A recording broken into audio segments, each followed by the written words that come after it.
Her name is Miss Tiffany Baca. She's an awesome person, very knowledgeable, and we like hanging with smart people. And she works for the Municipal Water District of Orange County.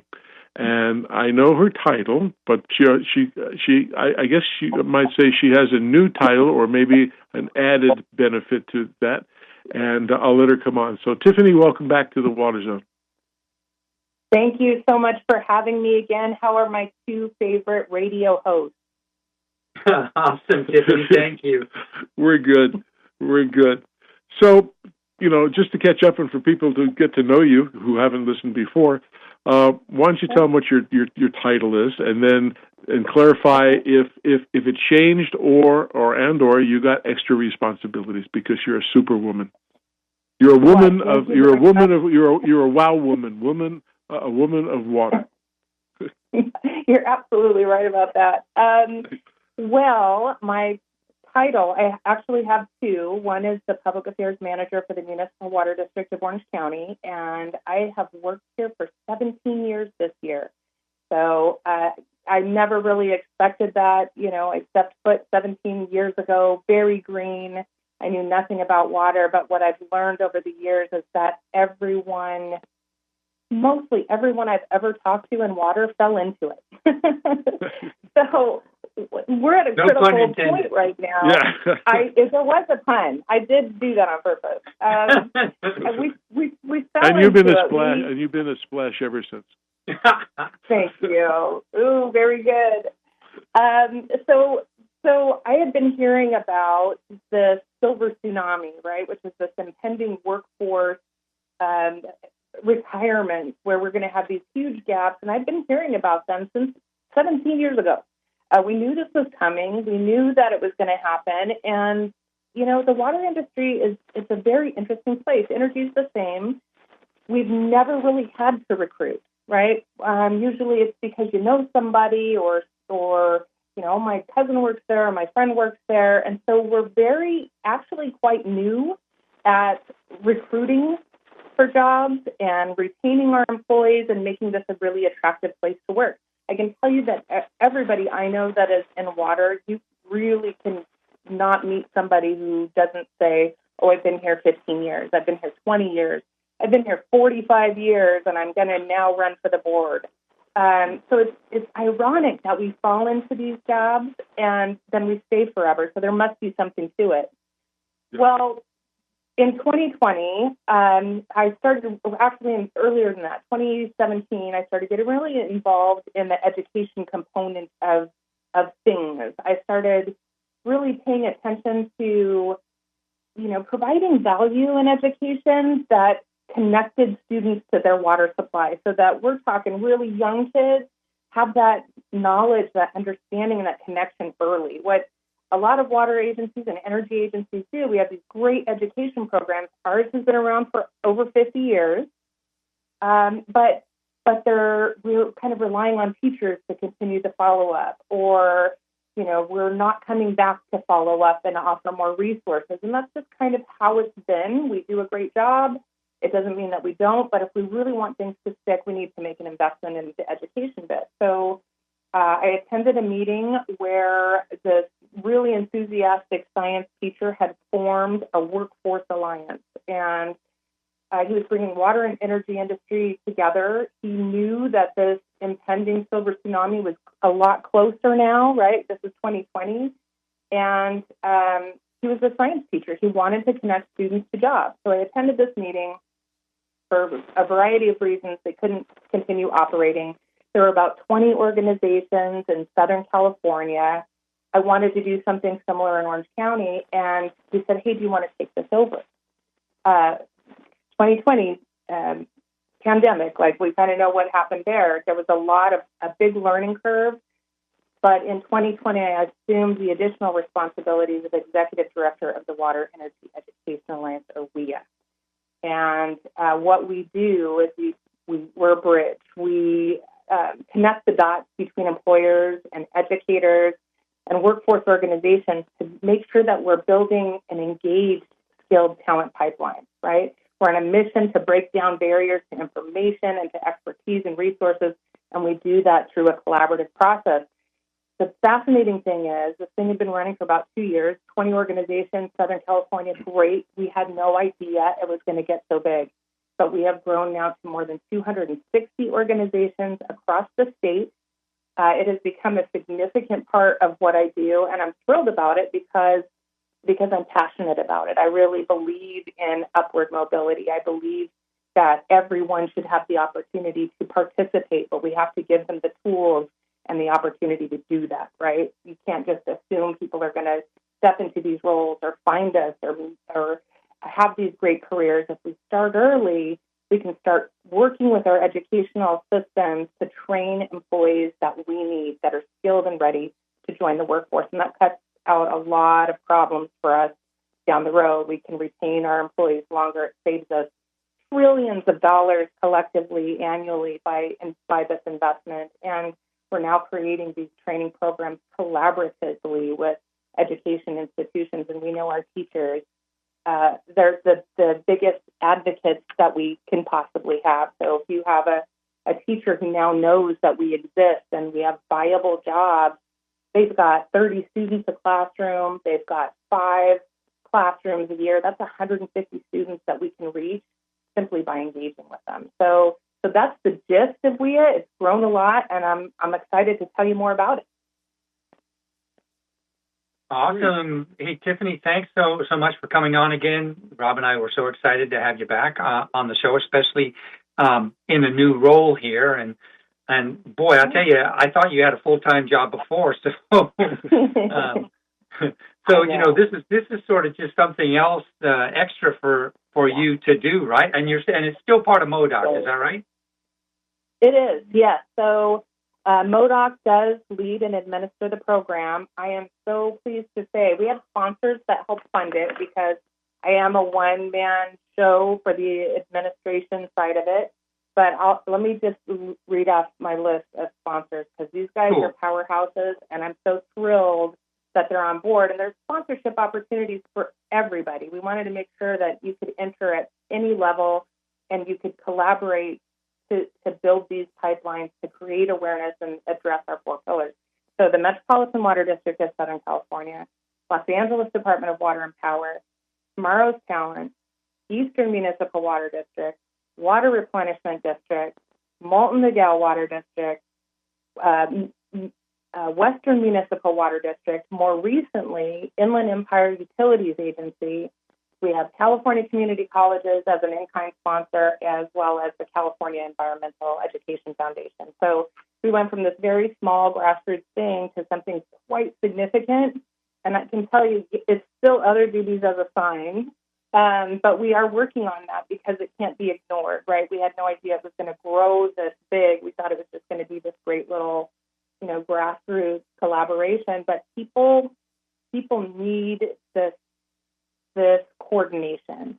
We have a lot of workforce efforts kind of scattered throughout the state, and we do something a little bit different. And we have workforce initiatives and organizations that work on, okay, let's provide all the skills training that are needed for our skilled trades group, or let's provide the leadership training that's needed for our leadership.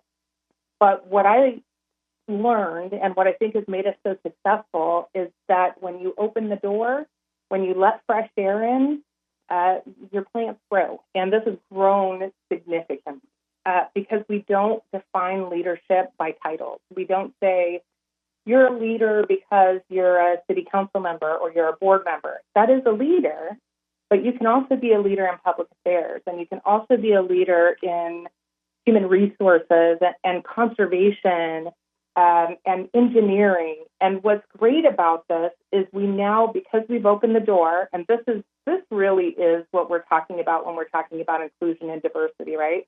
When you can open the door to all of these different perspectives, you can see how this work impacts each individual. This work impacts me differently as a hiring manager than it does as a workforce advocate. And if I don't loop in my HR people who are the key to the building, we're creating more work for ourselves down the line. So really it's opening the doors and inviting collaboration and sharing these resources and knowledge and expertise. So I'm really excited about how big it's grown. We certainly didn't expect it. Can I do a quick follow-up, Rob, if you will? I can see Rob, Tiffany, but you can't. Yeah. He was ready to go. So listen, you know, if you've listened to our show before, and lots of our listeners already know that Rob and I are big proponents of trade schools, right? Trade education, occupational training, that sort of thing. And we've had several guests on, and by the way, as a spoiler here, we're working on a big one coming up, aren't we, Rob, with a celebrity type person here. So won't give too much away. We're still trying to work. You know, it's one of those have my people call your people kind of thing. So we're working through that right now. They're a biggie, but it's good, huh? They're a biggie. They're a biggie, yeah. So I'm kind of working on that right now. But Tiffany, lots of people on the chat board now are thanking me because I was going to ask you to explain a little bit about WEEA because they want to know what it was an acronym for, but you've answered that really, really, really, really well. Are you guys affiliated, or did you take kind of notice of other organizations that are around that do the same sort of a thing, like California Environmental Education Foundation, CalWEP, those kind of things? Absolutely, and I think what's interesting about what we do, it is a little bit different. So we're plugged in to all of them. We're plugged into Aqua, Urban Water Institute, AWWA, and I'm not sure. I know you we're all LinkedIn friends. You can see the various presentations that I've given and dialing into the work that everybody does because we don't want to duplicate, right? We don't want everyone to keep starting over because they have an epiphany. We need to create videos with our employees, and this, it's not that. We need to start from a bigger place. We need to say, okay, and I'll tell you where I started. Truly, I had been hearing about the silver tsunami for over a decade, and so when I asked this group, okay, can you give me your numbers? Let's see what we're really looking at. What's the data here that shows that our workforce is aging and we're going to have a gap? That's the first thing. It's grown quite far past this, but nobody knew what their number was. And I truly couldn't believe it. I thought this was ridiculous. So on my own, I tried to do a survey, right? And I tapped the California community colleges, and we just didn't get a lot of responses. So instead, I said, you know what? If we are really saying that this is a problem, we need data to back it up. So I reached out to the Centers of Excellence for Labor Market Research, and they're the labor market provider for community colleges. And I said, we're doing this statewide because I know Northern California is doing great, and Inland Empire is doing some great work, and San Diego is doing some great work, and LA is really big, but we're all different where we're at in this process. So I wanted to have a baseline, and I reached out to them, and it took a little bit of convincing, but we took us 15 months to do, but in partnership, we unveiled our water, wastewater, workforce needs assessment report. And we focused on the 8 mission-critical occupations, Chris, which are those technical trades that you're talking about, electrical, mechanical, operational. And we took the recommendations from this report and made them our pillars. So we had an area of focus. So we could say collectively, whether you're in Northern California or Orange County or Inland Empire, if you're moving forward, if you're doing work in these 4 pillars, we're working on something that's really important together and for solving problems. So those recommendations, and by the way, nobody was surprised when we actually had the data confirming this, diversity, increased diversity, awareness, increased awareness of jobs because people don't know they exist, partnership, collaborate with our community colleges and our universities because not a lot of that was going on. There wasn't a unified collaboration. And then skills. We have had these collective set of skills that are obviously with technology growing and changing, but our job descriptions still say that we are asking for these set of skills, yet when we're being interviewed, we're saying they're different skills. So how can we make sure that this is aligned properly so we're focused, we're collaborative, and we're concise and moving forward effectively? So when this was all put together and you were discussing these with your partners, did you have I would assume you had an outline of what you want to cover. But when it gets to, a lot of people don't know, first of all, that there's really good paying jobs in the water industry. And there's different types of activities. I know I've done a lot of stuff I'm associated with WWA and others. And, there's kids coming out of high school that have no clue of what they want to do. They don't know anything about the water industry except you turn your faucet on and water comes out. And so does WEEA have a listing of initial jobs and a description of those and what it does and what it pays? Is there sort of like a chart? It's like you're going to go to college and you don't know what you want to be. Aside from the general courses you got to take, you got to pick up some other ones. Do they have a choice of what? Do you provide a choice in showing what do you want to be work in water treatment? Do you want to repair and certify backflow valves? Things like that, so people understand what they're going to get into. Is there a guide for that? The beautiful thing is that we rely on the regional. I'll tell you about another effort that we did. But when we're diving into the different types of jobs that are available, we realize that in some regions they're hiring for things that they're not hiring for in other regions, right? Like we're squared up on water treatment operators, but we really are in desperate need of accountants. And I say this because it's important to remember. And, I kind of focused on those skilled technical trades because those are what we've determined are mission critical. If something happens tomorrow and all of our skilled trades people evaporate, we are in serious trouble. Now, if a public affairs person evaporates, we'll get by or whatever. So we want to make sure that we're emphasizing we have more than 200 different occupations to choose from. The wonderful thing is working with these 260 organizations plus, each of them have their own education programs. Each of them have their own college programs that offer very specific courses to help them get to the next level. So we're relying on them using our discussion and using our resources and our shared expertise to really focus on their service area and say, hey, these are the jobs we have. In this area, you can make this amount of money, and this is what's required to get that job. So yes and no. WEEA doesn't have that collective report, but each of our industry partners do. You go pretty deep into this. This is good. It's good. I'm glad. I this is my stuff, man. I love this stuff. I know you do. You had a meeting today, right? I mean, I was just looking on the calendar there for WEEA, and there was a roundtable that you had today, Tiffany. Is that right? I didn't have a roundtable today. I had one a couple weeks ago, and our next one is May 20th. So again, we are opening the doors to that discussion. If you go to our website, MWDOC.com, WEEA, you'll see the invitation there. And this is an open door discussion.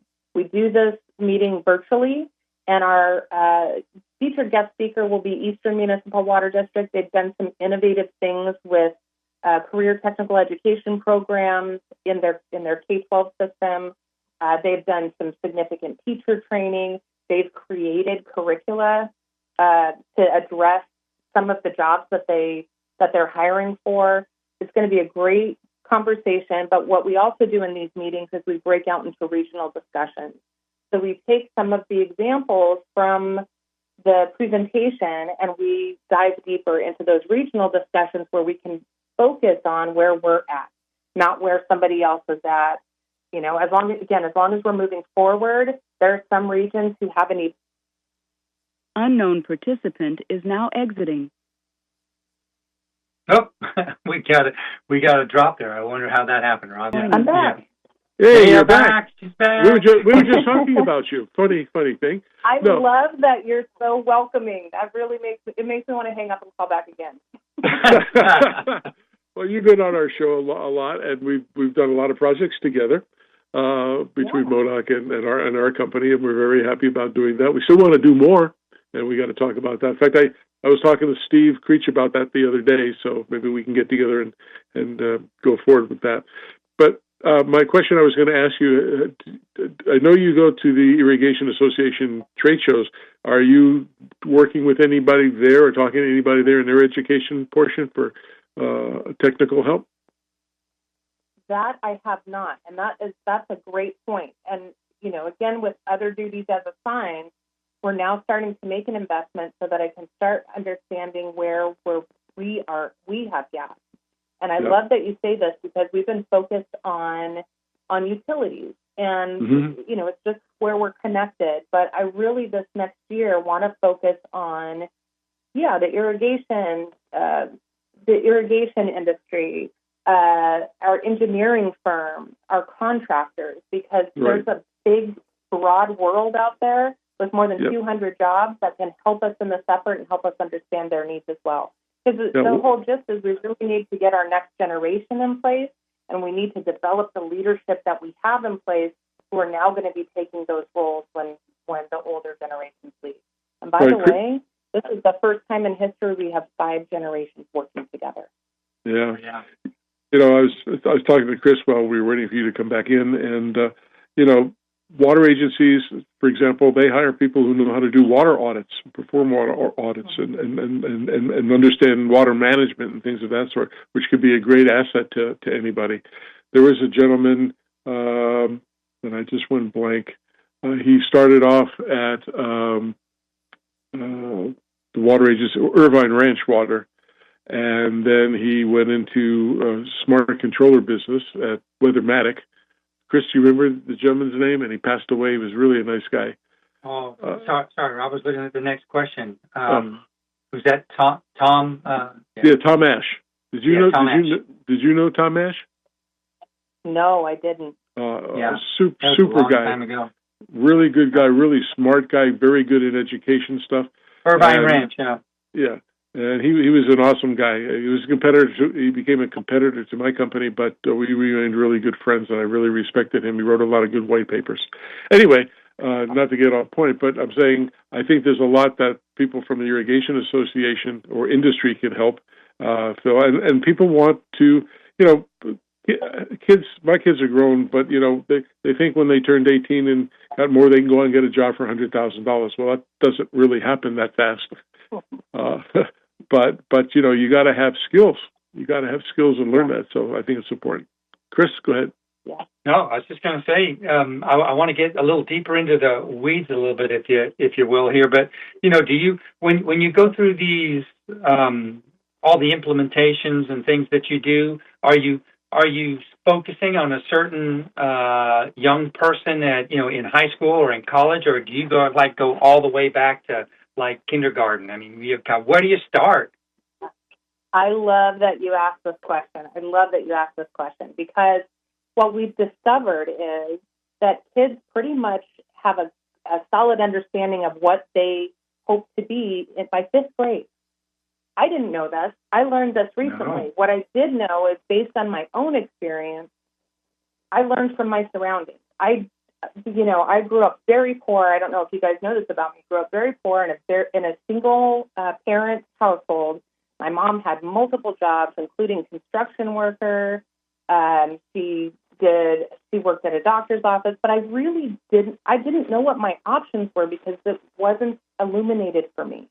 Right. I thought, okay, well, I could do construction like my mom and her sisters, or I lived in Colorado at the time at Colorado Springs that has 2 military bases, and I thought, well, or I could join the military. I had no idea that this was possible for me, right? And it seems silly. I'm going to share this crazy story with you, but when I moved to California, when I first met my husband, my mom didn't pay her traffic bills, right? She didn't pay her traffic tickets. And I had no idea that you were supposed to pay your traffic. It sounds so silly now because I feel like I'm a reasonably intelligent person, but I had no idea you had to pay your traffic tickets. My husband popped open the glove box and he's like, these traffic tickets pouring out. What is going on? But that's what I learned, right? I didn't know any better. It's not that I wasn't smart or it's just what I learned. So when you have this environment and you pick from the people around you what you think you're capable of, more than likely that's what you're going to be. When I was a young person, I wanted to be a mailman, and I was quite sure I was going to be a mailman. Why? Because the mailman always had a job, and he always showed up and delivered mail, and it didn't matter if it was raining or in Colorado, the snow. He got gifts for Christmas. Like, it seems super silly, but this is how we determine what we're going to be. Why can't we attach and educate our K-12 people by entering career exploration programs where we can say, what do you like to do? What do you think you're good at? And we can tell them, we've got 200 jobs. Let's see what you might want to explore. And there are some really amazing programs that introduce career exploration very early. So to me, kindergarten is not too early. It's not too early. Firefighters are an option. Cops are an option. Why not water? Why not energy? Yeah, I hear that you go, like starting with kindergarten and trying to recruit these people, but do you have any programs or any outreach to like teachers, right, who interact with these kids every single day? Oh, yeah. I'll speak for MWDOC specifically. So when I started really getting into the education system, and I started thinking, okay, how can we make these programs more engaging? Also, COVID hit, so we had to make things more interactive and learn how to navigate in a different way. We realized that the teachers didn't have the same knowledge that we did. So if we were expecting them to do more, how could they? They weren't equipped to do that. So we started offering pre-program resources and post-program resources so they could start the conversation early and they could finish the conversation and keep it going, right? So we'd have this great program, but we'd have it kind of sandwiched between these resources that empowered teachers to take on that role. We also sponsor teacher training. So we've done teacher trainings with Metropolitan and with the California Environmental Education Foundation, where they offer teachers stipends to learn how to integrate water and careers into their lesson plans. So yes, absolutely. Teachers are a big key for us. And as I mentioned, they're one of our biggest advocates when they think, I'm going to teach these young people, and at the end of their educational career, they're going to actually have a career where they're going to be thriving, prosperous adults. What teacher doesn't want that? Well, let me ask you another question here. I was reading about your organization, and I know you have career brochures in 9 different languages. Yeah. So this is going to be a light political question, if I can. Yeah, sure. So I heard the other day that the President of the United States signed a executive order that English is now going to be the standard of it. How does that play in what you're doing? Does that affect anything? Or? It does not, because we don't look at diversity, equity, and inclusion as a political initiative. We look at it as common sense. Who doesn't want a more diverse workforce to pull from? Absolutely. Why would we want to limit ourselves? And I like to use this example because I have been asked this question.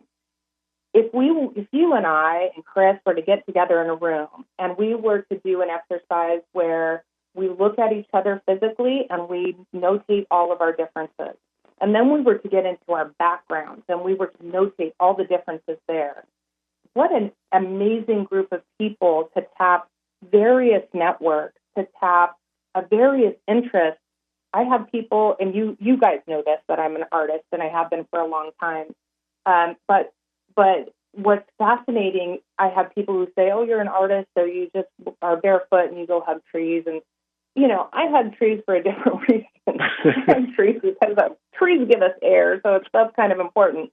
But the artist side of me, the diverse side of me that makes me different than anybody else, means I can partner with people like the Wyland Foundation and understand how we can collaborate to build a 5,000 square foot water smart pocket park that also has all the conservation and education elements, right? Right. I have this unique skill or this unique attribute where I can develop brochures and flyers, and I have something unique to offer. And that, to me, we really shouldn't be talking about DE&I as a political, political action. It really is just about common sense. Bring Yes. the most diverse, most engaged, most skilled people to the table so that you can open your doors and you can become much greater and more diverse and reach more people and really meet your initiatives in ways that you couldn't even imagine because that wasn't part of your understanding. No, perfect answer to that. But looking ahead, what's next for WEEA? Well, I'm very pleased to say that my organization, MWDOC, while I keep saying other duties as assigned, they've recognized that this has grown significantly. So I am transitioning more of my time to WEEA. We do have to get some more sponsorships to help support that. But we want to continue to expand our reach, and we want to continue to engage employers in this initiative, because without that investment, we have limited resources to be able to do the work that needs to be done. And this work is really sustainability work. It's important to really note that the future of our industry, what we do, depends on the skill and the strength of our workforce. And without a reliable pipeline, operational reliability is impossible. We really have to get people to understand that this is not separate in a way. This problem isn't going to fix itself. So we really want to continue to shine light on that. We want to invite more people to the conversation so that we can continue to grow and expand. We just recently did an education to workforce tour. It was a pilot with San Diego where we did exactly what I was talking about earlier, showing people that you can start in K-12. We did a K-12 career exploration program. We did a fifth grade hydro station visit. And then we did a Cuyamaca Community College where we got to see the training programs in action. And we ended up at San Diego Pure Water where 1,800 jobs were created in phase one alone. So we can see that natural transition, and we want to do more things like that. That's awesome. You're on mute, Chris. Chris, are you on mute? Hello? Yeah, sorry, buddy. That's okay. Hey, listen. So, Tiffany, if I'm somebody listening to this, or I'm listening to the podcast of this, which is going to, come out on Saturday and early next week, and I'm an employer or I'm an educator, what can I do to support WEEA's mission? Yeah, I love that. So, join us. First of all, start with May 20th.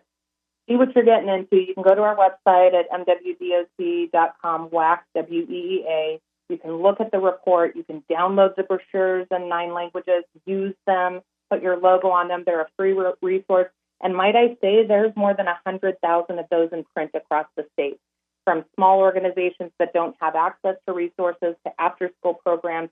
Universities are using them. So if you need a resource to help engage students, do that. Download those brochures. Employers can partner with us to offer internships and hands-on training experiences.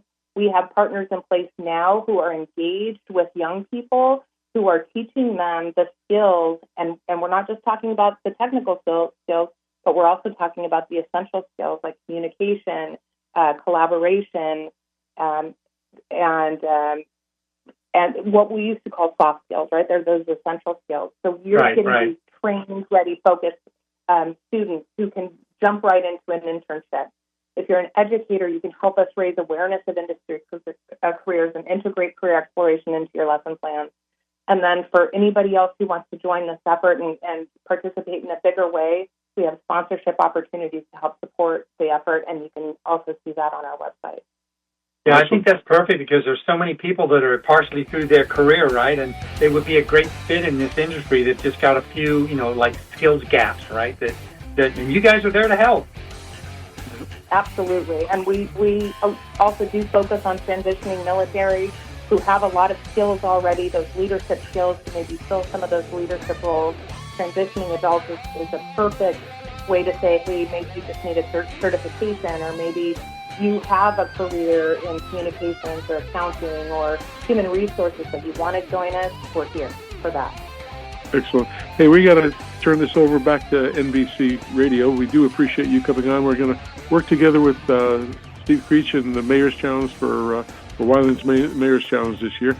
So we're going to promote you a lot, and congratulations on your new or added job responsibilities. I'll call it that way.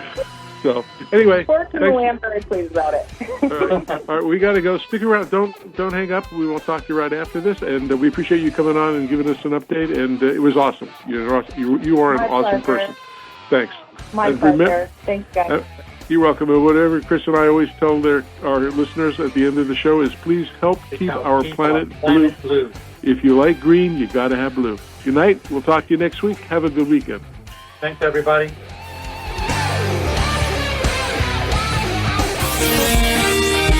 NBC News on KCAA Loma Linda, sponsored by Teamsters Local 1932, protecting the future.